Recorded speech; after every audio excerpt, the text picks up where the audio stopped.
Let's start with an unexpected call in a winery. Colin's job feels more like treasure hunting.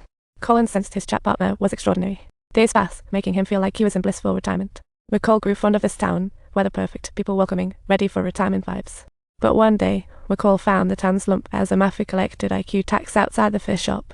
Macaulay suppressed his anger as broke shop owners wailed in helpless unison. The Mafia laughed. The owner confidently stepped out, texted his wife in fine, and smiled to keep the business going.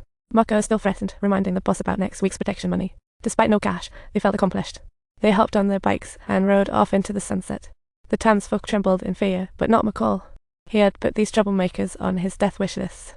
They planned to seize the town for resorts, hotels, and casinos, while Vincent was negotiating acquisition. He wanted to buy the building for a hotel, but the owner wasn't having it. No buy one, get one free deals here. Then the owner's father was unceremoniously dumped by the Mafia. It's a real case of inhumanity. These thugs were nothing short of savages. Macaulay and Enzo were chatting like they found their soulmates in life. At the market, Macaulay planned to buy fish to share, but the owner said it was free since he was Enzo's friend. Macaulay graciously accepted the offer, and soon the CIA and Interpol potted by the winery, discovering that every bottle of wine was hiding drugs. Talk about wine with a twist. The safe was full of cash, about $10 million, cameras off at the same time. It was puzzling, with bodies and fingerprints. Clearly, it was one person's doing. Analysis showed Syrian terrorists smuggled expired Christmas gifts. They were packaged and shipped it inland, avoiding international routes. That's some next-level cleverness. Collins was one to investigate this matter after all. This isn't the tale of the Black Cat Sheriff. Macaul's injuries were nearly healed, but he had one burning question. Why the heck was he brought here? Enzo didn't call an ambulance or let the cops. He just joked. You wouldn't believe what I'm saying. I don't know, is something that only good people would say, isn't it? One night, the owner's shop went up in flames.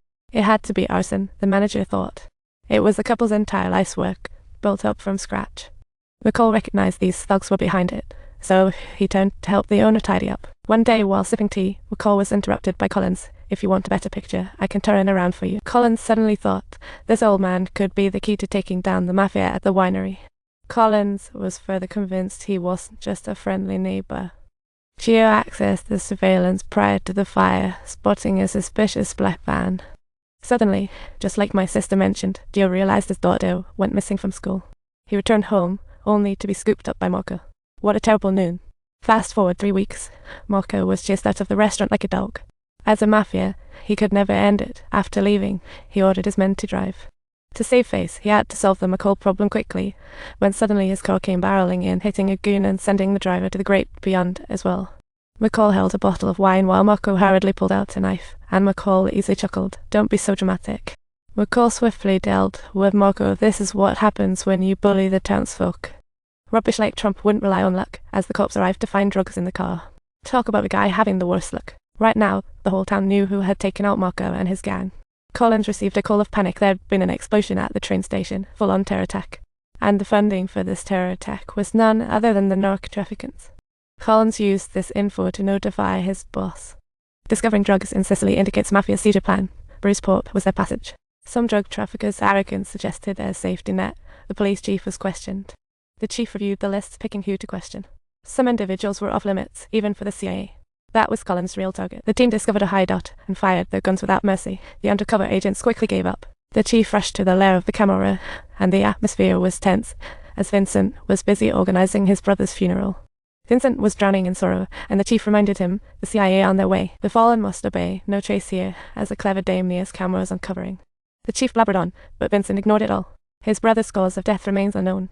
A knife was stabbed swiftly into his palm. That was all it took. Swift and dirty action. He courteously saw the chief off in a car and thoughtfully reminded him to exercise caution on the avenue, as Collins was currently engrossed in planning a hospital visit. Suddenly receiving a phone call that seemed to be mixed up, sending chills down one spine. Be careful, Collins.